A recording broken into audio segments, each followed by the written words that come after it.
हरे कृष्ण।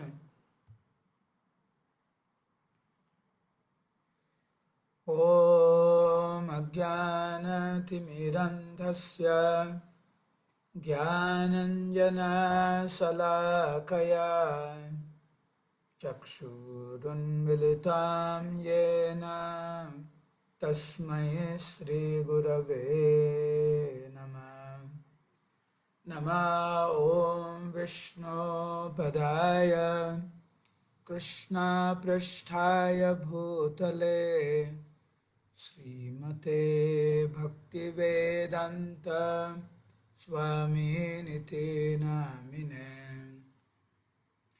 नमस्ते सारस्वती देवे गौरवाणी प्रचारिणे निर्विशेष शून्यवादी पाश्चात्यदेशतारिणे श्रीचैतन्यमनोभीष्टं स्थापितं येन भूतले स्वयं रूपा कदा मह्यं ददाति स्वपदान्तिकं।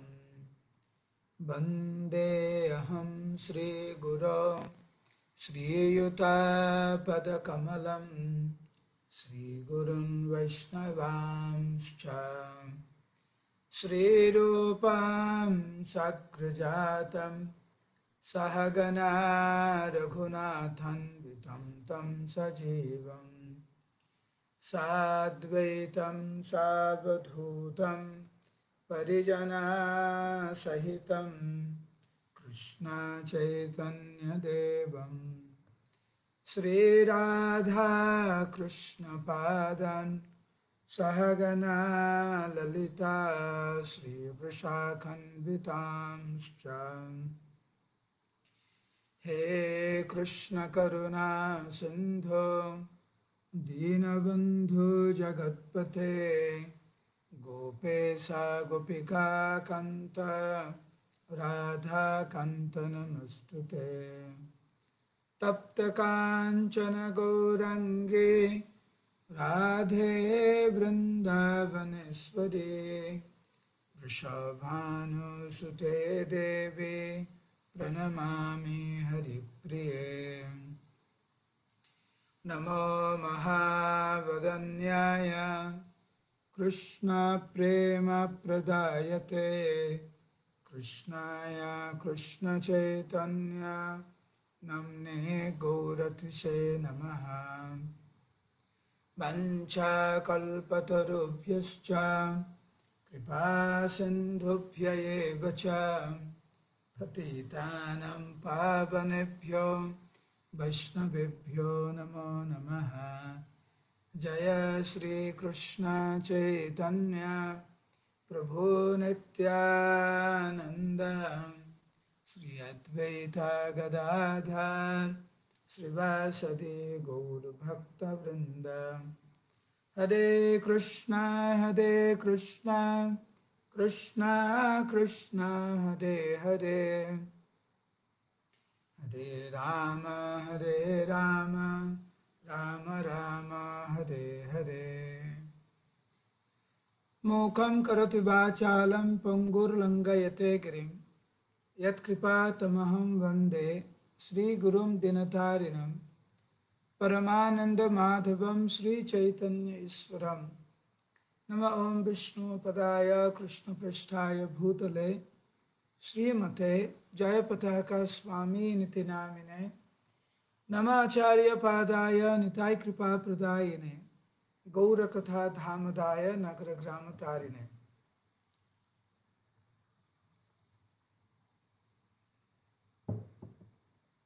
हरे कृष्णा। उपस्थित समस्त गौर भक्तवृंदेर श्री चरण कमले आमी आमार सश्रद्ध प्रणति ज्ञापन करছি। আপনাদের কৃপা ভিক্ষা চাইছি। আশা করি আপনারা সবাই ভালো আছেন, সাবধানে আছেন। তো আজকের এক বিশেষ দিন, আজকের বংশীদাস বাবাজি, আজকের বংশীদাস বাবাজির শুভ তিরোভাব তিথি এবং রঘুনন্দন ঠাকুরের তিরোভাব তিথি।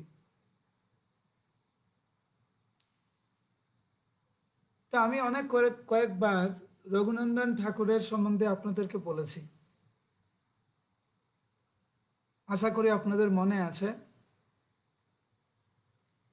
আর যারা মনে করছে যারা আমাদের মনে নেই, তারা যদি শুনতে চায় রঘুনন্দন ঠাকুরের লীলা, আমরা আগামীকাল বলবো, যদি আপনারা শুনতে চান।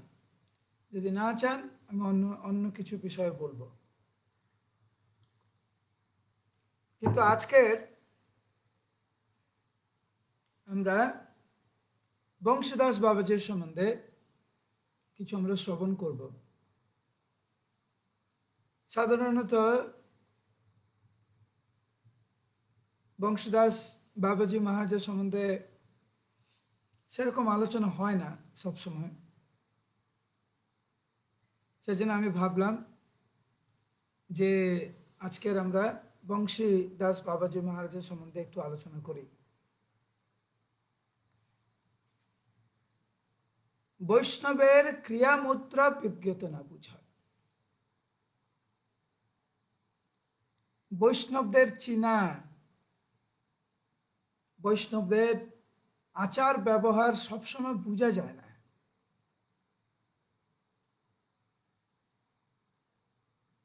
বিশেষ করে শ্রীমন মহাপ্রভুর পার্শ্বদের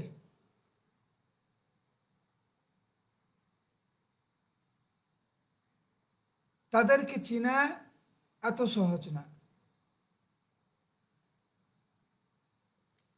আর সেই জন্য বৃন্দাবন দাস ঠাকুর খুব সুন্দর করে বর্ণনা করছেন, ধন নাহি জন নাহি নাহি কো পাণ্ডিত্য, কে চিনিবে এ সকল চৈতন্যের ভৃত্য। ধন নাহি জন নাহি নাহি কো পাণ্ডিত্য, কে চিনিবে এ সকল চৈতন্যের ভৃত্য।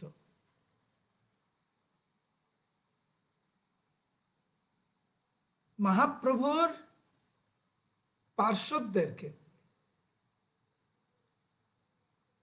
চেনা বড় মুশকিল, কিন্তু যার হৃদয় সরল, সে নিশ্চিত রূপে ভক্তদেরকে চিনতে পারে।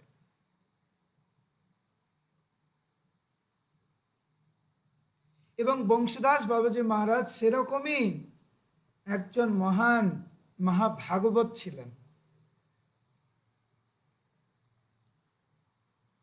যাকে সবাই চিনতে পারত না, কিন্তু যে প্রকৃত রূপে যার চিনার কথা, সে ঠিক ওনাকে চিনতে পেরেছিলেন।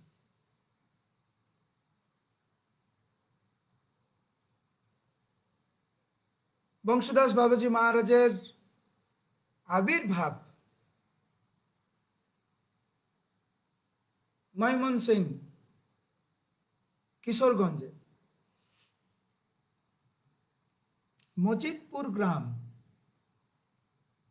মজিদপুর গ্রামে বংশীদাস বাবাজি মহারাজের আবির্ভাব স্থান।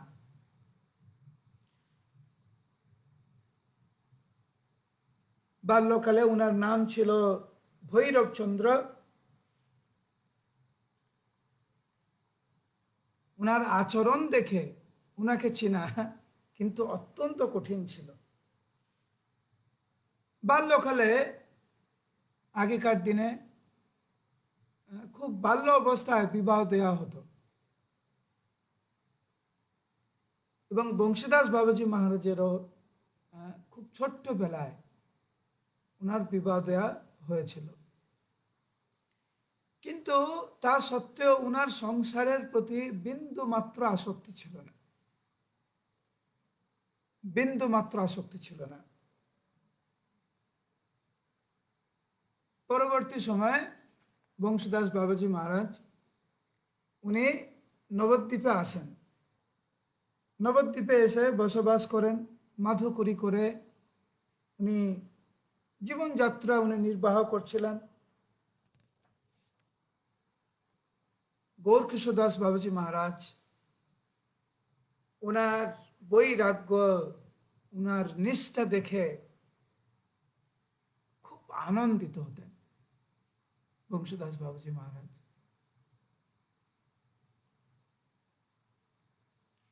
এবং গৌরকিশোর দাস বাবাজি মহারাজের জীবনী যারা আগে শ্রবণ করেছে তারা জানবে যে গৌরকিশোর দাস বাবাজি মহারাজ কত উন্নত স্তরে ছিলেন, যাকে প্রভুপাদের গুরুদেব শ্রীমৎ ভক্তি সিদ্ধান্ত সরস্বতী ঠাকুর উনাকে গুরু রূপে বরণ করেছিলেন।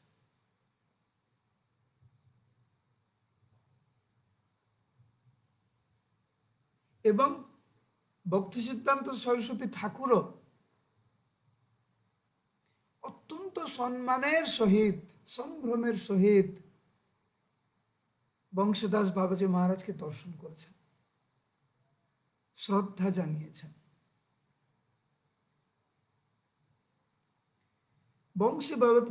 বংশী দাস বাবাজি মহারাজের ভগবত ভক্তি এতটাই উন্নত ছিল, রাগানুগ স্তরে, অবধূত, এক কথায় অবধূত।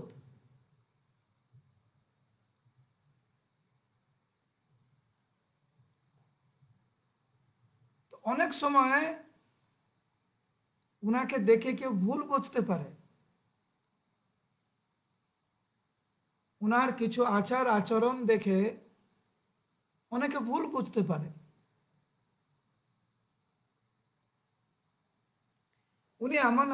উনি একটি সময় এক বিশেষ কারণে উনি যে বিগ্রহকে আরাধনা করতেন তাকে বেঁধে গঙ্গার জলে, মানে দড়ি দিয়ে বেঁধে গঙ্গার জলে ফেলে দিয়েছিলেন আর নিজে দড়িটা ধরেছিলেন, একটু অসন্তুষ্ট হয় কৃষ্ণের প্রতি। এইটা শোনার পরে ভক্তি সিদ্ধান্ত সরস্বতী ঠাকুর উনার শিষ্যদেরকে উনার কাছে যেতে বারণ করেছিলেন।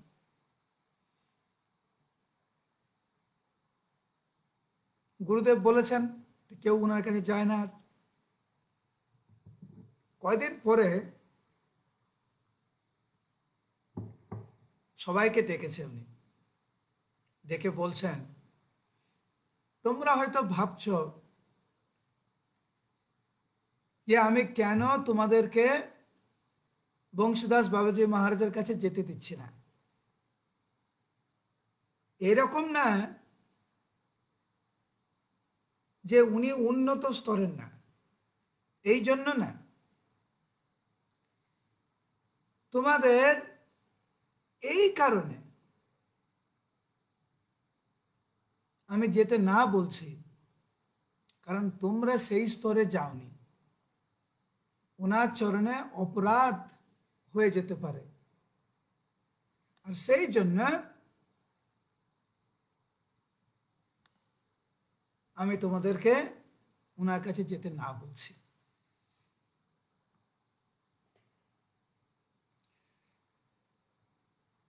ওনার কাছে গৌর গদাধর, নিত্যানন্দ প্রভু, গোপাল এবং রাধাকৃষ্ণ বিগ্রহের উনি আরাধনা করতেন। নবদ্বীপে উনি যেখানে থাকতেন ছোট্ট একটি কুটিরে, সেই কুটিরের দরজা উনি কখনো তালা বন্ধ করতেন না, সবসময় খোলা থাকত।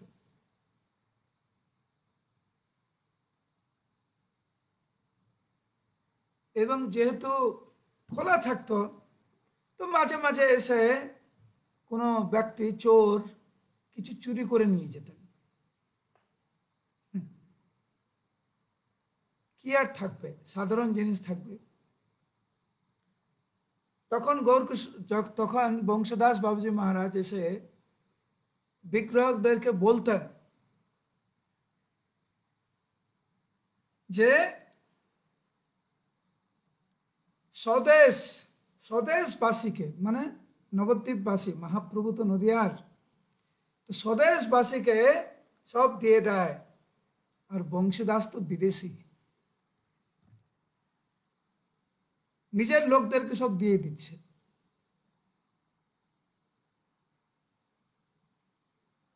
একবার একজন ব্যক্তি তিনি এসে বংশীদাস বাবাজি মহারাজকে ভগবানের জন্য একটি সোনার চেন দিয়েছিলেন, সোনার চেন। তো সেই সোনার চেন ভগবানকে পরিয়েছিলেন। আর যেহেতু উনি দরজা বন্ধ করতেন না, অবধূত ছিলেন, সেই জন্য একজন চোর এসে চুরি করে নিয়ে গেছে। যখন চুরি করে নিয়ে গেছে, ওই সময় বংশীদাস বাবাজি মহারাজ উনি বাইরে ছিলেন, মাধুকরীর জন্য গিয়েছিলেন। যখন ফিরে এসে দেখে ওই সোনার চেনটি নেই। এসে প্রায় 2-3 ঘন্টা বিগ্রহের সাথে কথা বলছে বংশীদাস বাবাজি মহারাজ, আর বলছে যে তুমি কারে দিলে? উনি কিন্তু সব সময় গৌর নিতাইয়ের সঙ্গে, রাধা কৃষ্ণের সাথে, নিতাইয়ের সাথে উনি প্রায় কথা বলতেন।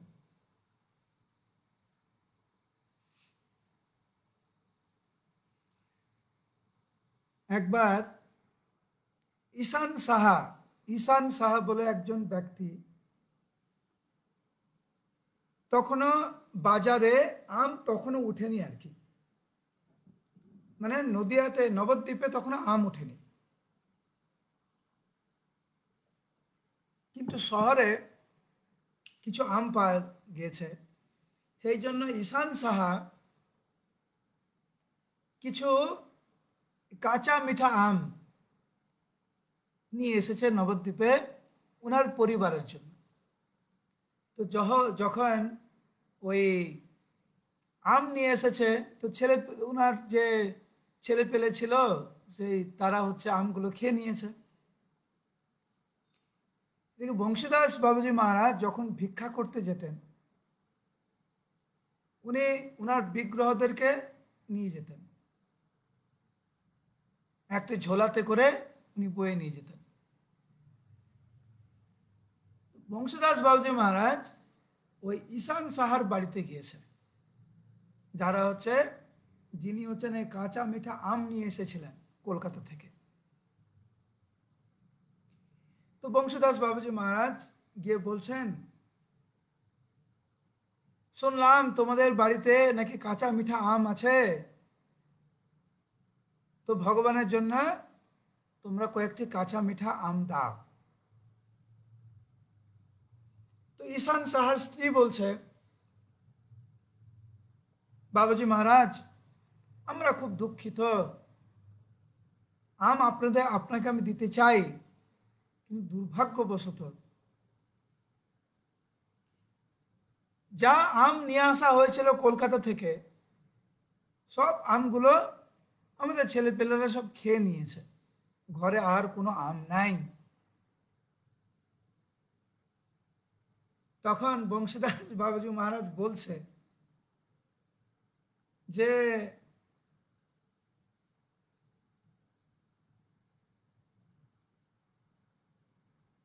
তাহলে এরা তো বলছে এই হাড়ির নিচে দুটো আম রাখা আছে, এরা মানে গৌর নিতাই। বংশীদাস বাবাজি মহারাজ বলছে, তোমরা বলছো বাড়ির সব আম সব ছেলে ফেলেরা খেয়ে নিয়েছে, কিন্তু এরা তো বলছে যে হাড়ির নিচে আরো দুটো আম আছে। তো মাতাজি যখন গিয়ে দেখে না সত্যিকারের ওই হাড়ির নিচে দুটি আম রাখা আছে, অবাক হলেন। অবাক হয়ে বংশীদাস বাবাজি মহারাজের কাছে ওই দুটি আম নিয়ে এসে অর্পণ করেছিলেন। এইভাবে আমরা দেখি যে বংশীদাস বাবাজি মহারাজ প্রতিনিয়ত কৃষ্ণের সাথে, মহাপ্রভুর সাথে বার্তালাপ করতেন সবসময়। আরেকটা জিনিস খুব অদ্ভুত, যে শ্রদ্ধা সহকারে বংশীদাস বাবাজি মহারাজ বিগ্রহদের সেবা করতেন। এমনকি যখন অনেক বৃদ্ধ বংশীদাস বাবাজি মহারাজ, তখনও যখন বৃদ্ধ হয়ে যায় তখন সচরাচর অনেক হাঁটাচলা করা যায় না বয়সজনিত কারণে। তো যেই পথটি 5-10 মিনিট লাগে সাধারণত, উনার এই বয়সজনিত কারণে ওইটা 2-3 ঘন্টা লাগতো। এখান থেকে ওখানে যাবে কেন? ফুল তুলতে। বংশীদাস বাবাজি মহারাজ নিজের হাতে ফুল তুলে উনার যে 6 জন বিগ্রহ ছিল, গৌর গদাধর, নিত্যানন্দ প্রভু, গোপাল এবং রাধাকৃষ্ণ, এই মালা গাথা এবং মধুকরি করে ভগবানের জন্য রন্ধন করা, সেখানে খুব সুন্দর করে বর্ণনা করা রয়েছে যে কিভাবে কত শ্রদ্ধা সহকারে বংশীদাস বাবাজি মহারাজ এই সবজি, শাক সবজিগুলো বারবার ধুতেন। প্রত্যেকটা চাল, রাইস পর্যবেক্ষণ করতেন যে চাল ঠিক আছে কিনা, পরিষ্কার করে শুদ্ধভাবে মন প্রাণ দিয়ে সেবা করতেন। এমনকি যখন অনেক বয়স হয়ে গেছিল তখনও বংশীদাস বাবাজি মহারাজ বিগ্রহের এইভাবে সেবা করতেন।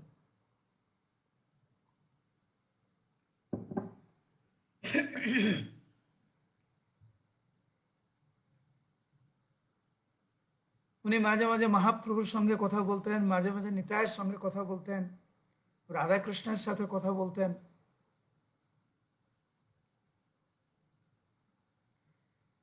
একবার একজন ব্যক্তি এসেছে, এসে বলছে, হে বাবাজি মহারাজ,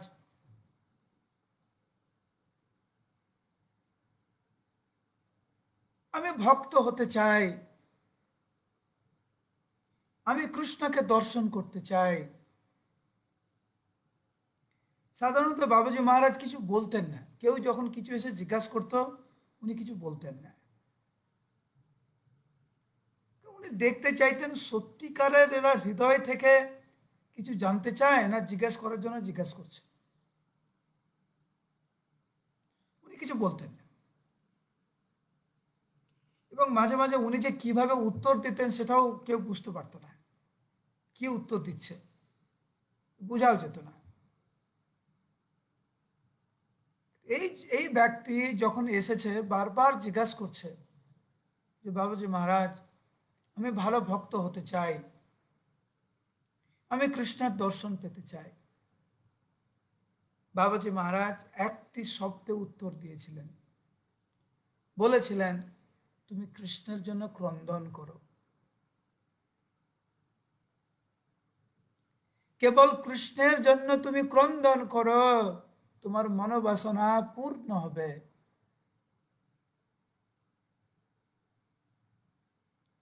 এটি ছিল বাবাজি মহারাজের উত্তর।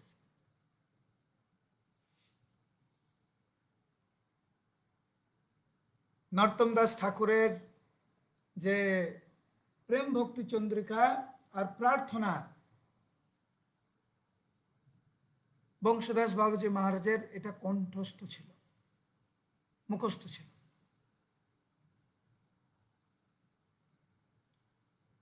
রূপ সনাতনের বিরহে উনি সবসময় ক্রন্দন করতেন।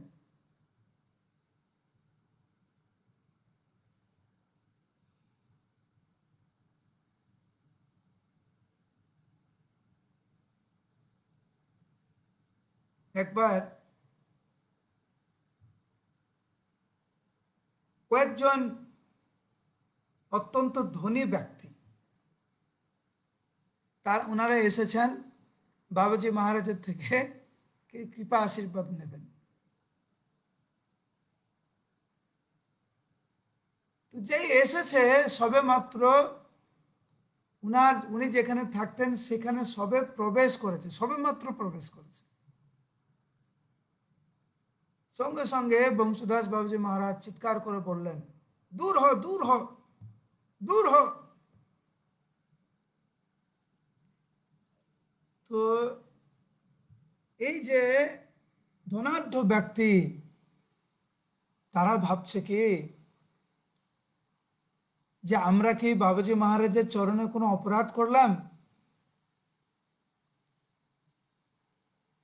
সেই জন্য কি আমাদেরকে বাবাজি মহারাজ বলছেন দূর হ, দূর হ?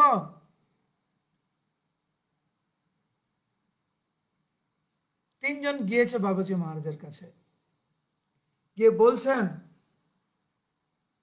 হে বাবাজি মহারাজ,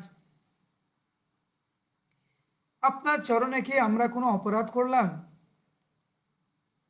যদি কোনো অপরাধ করে থাকি দয়া করে আমাদেরকে ক্ষমা করবেন। বংশীদাস বাবুজি মহারাজ বলছে, না না না, আমি তোমাদেরকে বলিনি, দূর হ, দূর হ, আমরা তোমাদেরকে বলিনি আমি। এটা কিন্তু নবদ্বীপের লীলা। উনি বড়াল ঘাটের কাছেই থাকতেন। বড়াল ঘাট মানে আমাদের যে নবদ্বীপ ঘাট, ওকে বলে বড়াল ঘাট। এদিকে মায়াপুর ঘাট, ওদিকে নবদ্বীপ ঘাট, নবদ্বীপ ঘাটটাকেই বড়াল ঘাট বলে। তো বংশীদাস বাবুজি মহারাজ বলছেন, না না, আমি তোমাদেরকে বলিনি। বৃন্দাবনে রাধারানীর মন্দিরে কুকুর প্রবেশ করেছিল, কুকুর, সেই জন্য তাদেরকে আমি তাড়িয়ে দিলাম, দূর হ, দূর হ, তাদেরকে বলেছি, তোমাদেরকে বলে নাই। এইটা শুনে ওনাদের মনে একটু সন্দেহ হয়েছে। তারা সঙ্গে সঙ্গে, যেহেতু ধনাঢ্য ব্যক্তি ছিল, সব জায়গায় চেনা পরিচিতি ছিল, তো সঙ্গে সঙ্গে ওনারা টেলিগ্রাম করলেন বৃন্দাবনে, এবং উত্তর আসলো যে হ্যাঁ, সত্যিকারের যে এই মন্দিরে একটি কুকুর প্রবেশ করেছিল আর একটা সাধু ওকে তাড়িয়ে দিয়েছে। সঙ্গে সঙ্গে এই তিনজন ব্যক্তি গিয়ে বংশীদাস বাবাজি মহারাজের চরণ কমলে আত্মসমর্পণ করলেন, ক্ষমা চাইলেন।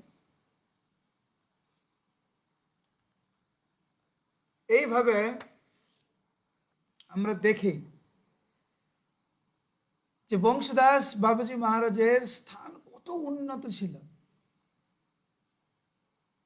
মাত্র কৌপিন পরে থাকতেন,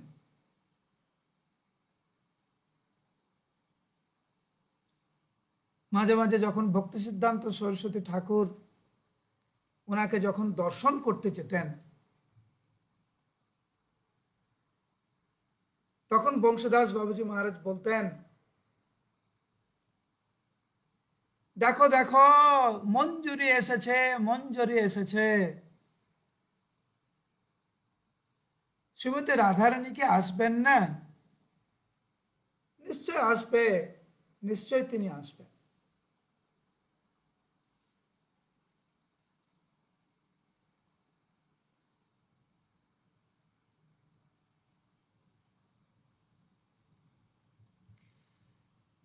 আরেকটি লীলা,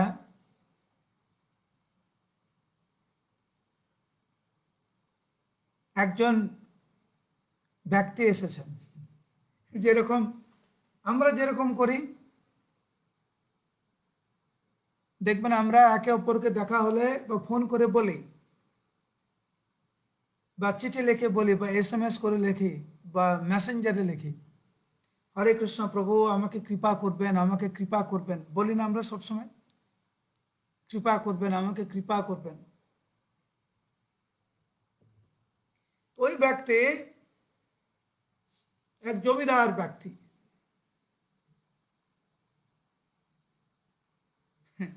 জমিদার ব্যক্তি এসে বাবাজি মহারাজকে বলছেন হে বাবুজি মহারাজ, আমাকে কৃপা করো, আমাকে কৃপা করো, আমাকে কৃপা করো। তো বাবুজি মহারাজ তখন বলছে, কৃপা লিবি? তুই কেরেপা লিবি? কেরেপা, কেরেপা লিবি?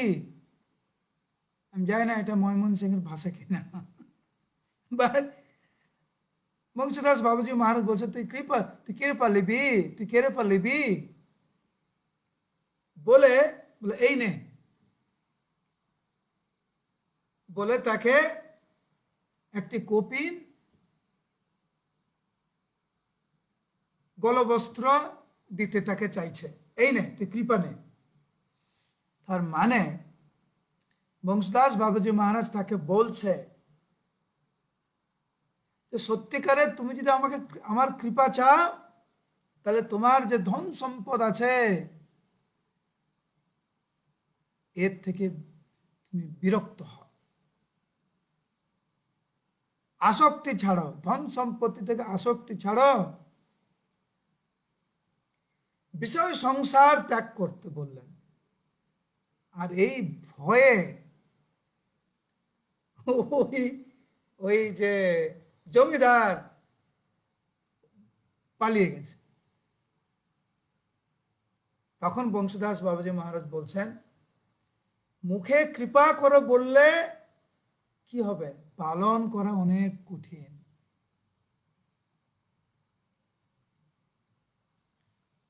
আমি দেখেছি অনেক সিনিয়র ভক্তদের, আমি অনেক ভক্তকে দেখেছি, যখন একজন ভক্ত বলে যে প্রভু আমাকে কৃপা করুন, আমাকে কৃপা করুন, আমাকে কৃপা করুন, হাত ছোট করে হরে কৃষ্ণ, হরে কৃষ্ণ। কারা নাকি কৃপাকে নিতে পারবে? আমার একটি লীলা মনে পড়ছে, প্রভুপাদের লীলা, একই রকম লীলা, যেখানে প্রভুপাদ ট্রেনে ছিলেন, ট্রেনে, ভারতবর্ষের ট্রেনে ছিলেন।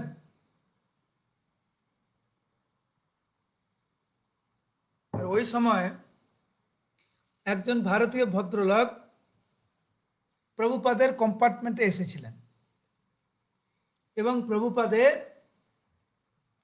সঙ্গে ওনার শিষ্যরা ছিলেন। সেই ধুতি, পাঞ্জাবি, মস্তক মুন্ডন, শিখা, তিলক, গলায় জপমালা, তারা প্রভুপাদের সঙ্গে আছেন। আর এই ব্যক্তি এসে প্রভুপাদকে বলছেন, স্বামীজি স্বামীজি আমাকে কৃপা করুন, আমাকে কৃপা করুন। প্রভুপাদ বললেন, হ্যাঁ ঠিক আছে ঠিক আছে, না না স্বামীজি কৃপা করুন, কৃপা করুন, কৃপা করুন, এমন করে বলছে। প্রভুপাদ বললেন, তুমি কৃপা চাও, আমার কৃপা চাও? এরা আমার কৃপা পেয়েছে, তুমি আমার কৃপা চাও? মানে প্রভুপাদ বলছেন, তুমি আমার কৃপা চাও তাহলে ভক্ত হও, এরকম মস্তক মুন্ডন করতে হবে, তোমাকে ভক্ত হতে হবে যদি আমার কৃপা চাও, সত্যিকারে আমার কৃপা চাও। যেই শুনেছে যে কৃপা চাও, এদেরকে দেখে এরা আমার কৃপা পেয়েছে, ওই ভদ্রলোক সঙ্গে সঙ্গে বুঝতে পেরেছে, সঙ্গে সঙ্গে প্রভুপাদকে বলছে, হ্যাঁ স্বামীজি স্বামীজি আপনাকে প্রণাম, আপনি ভালো থাকবেন, বলে চলে গেছে।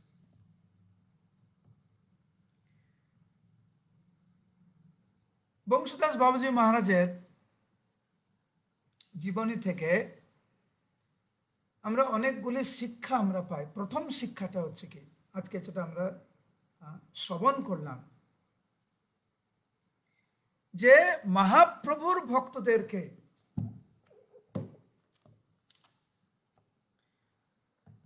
যে ধন নাই, জন নাই, নাহিক পাণ্ডিত্য, কে চিনিবে এ সকল চৈতন্যের ভৃত্য। কে চিনতে পারবে? যার ধন নাই, জন নাই, পাণ্ডিত্য নাই, কে চিনতে পারবে মহাপ্রভুর ভক্তদেরকে? আবার একই সময় যেমন পুণ্ডরিক বিদ্যানিধি কত ঐশ্বর্য প্রকাশ করেছেন, যে এমনকি গদাধর পণ্ডিত, যদিও লীলা, গদাধর পণ্ডিত বিভ্রান্ত হয়ে গেলেন, যে আবার কিরকম সাধু।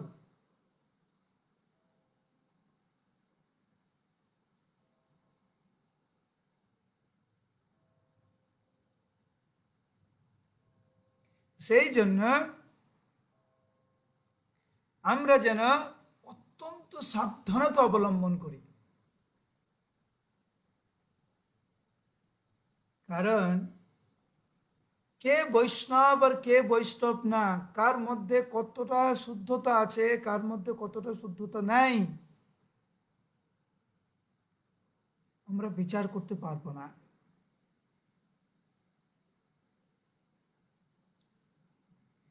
এমন একটি পর্যায়ে এসেছিল যেখানে ভক্ত সিদ্ধান্ত সরস্বতী ঠাকুর ওনার শিষ্যদের বললেন, তোমরা গৌরকিশোরদাস বাবাজি মহারাজের কাছে যাবে না, তার কারণ হচ্ছে তোমরা ওনার লীলা বুঝতে পারবে না, ওনার চরণে অপরাধ করে বসবে।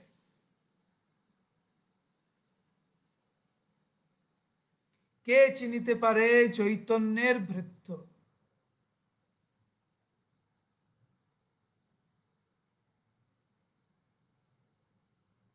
আমরা দেখেছি ছিল প্রভুপাদের জীবনীতে, বিশেষ করে প্রভুপাদের লীলামৃতে খুব সুন্দর বর্ণনা, কিভাবে প্রভুপাদের শিষ্যরা পূর্ণরূপে প্রভুপাদের চরণে আত্মসমর্পণ করেছে।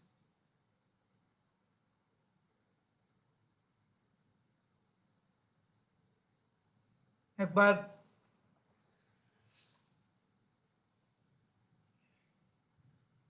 প্রভুপাদ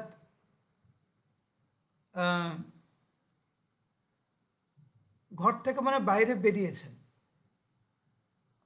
আর একজন ভক্ত, গৃহস্থ ভক্তের একটা ছোট্ট শিশু, একদম বাচ্চা, সবে কথা বলতে শিখেছে সবে, সে তার বাবার কাঁধে আছে, বাবার কাঁধে। আর প্রভুপাদ যেই ঘর থেকে বেরিয়ে এসছে, ওই ছোট্ট বাচ্চা, কত বয়স হবে, 2-2.5 বছর বয়স, তার বেশি না, সে প্রভুপাদকে দেখেই বাবার কাঁধে 2 হাত তুলে প্রভুপাদ দিকে বলছে, জয় প্রভুপাদ, জয় প্রভুপাদ, জয় প্রভুপাদ, জয় প্রভুপাদ।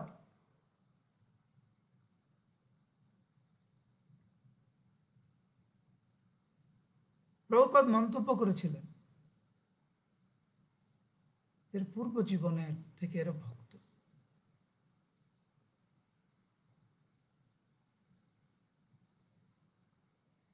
তো কোনো শিশুকে দেখে অবজ্ঞা করা উচিত না, কোনো ভক্তের বেশ দেখে বিচার করা উচিত না।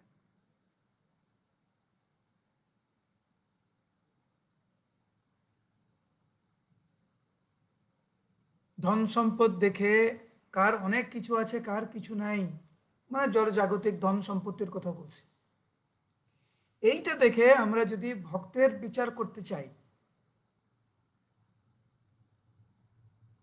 আমরা কিন্তু বিপদগামী হব।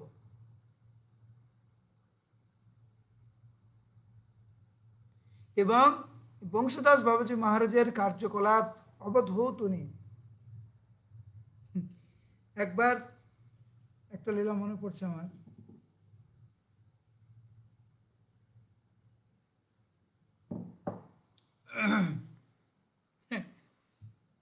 আমাদের মন্দিরে দেখবেন সবকিছু একদম নির্দিষ্ট সময়ে সবকিছু হয়, মঙ্গল আরতি, দর্শনারতি, গুরু পূজা, দুপুরের আরতি, শয়ন আরতি, সব সন্ধ্যা আরতি, সব টাইম টু টাইম।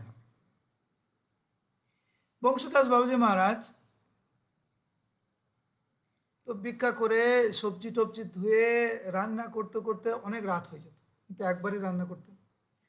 ভোগ লাগাতে অনেক রাত হয়ে যেত। সারা রাত উনি এই সেবা করতেন, ভগবানের সঙ্গে কথা বলতেন, এইভাবে থাকতেন। তো একদিন কি কোনো জানি না উনি কি চিন্তা করলেন, একদিন সকালবেলা দেখছে ভক্তরা যে 9টার সময় উনি রন্ধন শুরু করেছেন, 9টার সময়। তো একজন ভক্ত এসে বলছে, বাবাজি মহারাজ, আপনি যে এত সকাল সকাল রান্না করছেন, এটা খুব সুন্দর, তো প্রত্যেকদিন এই সময় রান্না করলে মনে হয় ভালো। বংশীদাস বাবুজি মহারাজ ক্রোধান্বিত হয়ে বলছে, কেন রে, আমি কি ওদের সঙ্গে কি কোনো বোঝাপড়া করেছি নাকি, প্রত্যেকদিন একই সময় খেতে দিতে হবে? এখন কেউ যদি এটা শুনে তো বুঝতে পারবে না বংশীদাস বাবাজি মহারাজের যে ভাব, যে ভালোবাসা কৃষ্ণের প্রতি, আমরা তো বুঝতে পারবো না, এটা আমাদের পক্ষে বোঝাও সম্ভব না।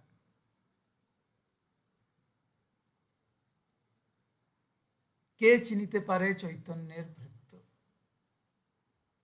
মহাপ্রভুর ভক্তদেরকে কে চিনতে পারে? সেই জন্য কোনো বাদ বিচার না করে আমাদের সম্ভ্রমের সহিত, শ্রদ্ধার সহিত সবাইকে দেখা উচিত, তাহলে আমরা নিরাপদ থাকব। এইভাবে ভক্তি জীবনে নিরাপদ থাকা যায়। অমানেন মানদেন কীর্তনীয় সদা, সবাইকে সম্মান করুন, এত বাদ বিচার করার দরকার নেই, সবাইকে সম্মান করুন, তাহলে সবসময় হরিনাম করা যাবে। এটি হচ্ছে সবসময় হরিনাম করার যোগ্যতা। কেউ যদি এই গুণটি, যে সবসময় অপর ভক্তকে সম্মান দিয়ে থাকবে, নিজের জন্য কোনো সম্মান আশা না করে, সে ভক্তিতে যথার্থ রূপে সে অগ্রসর হতে পারবে।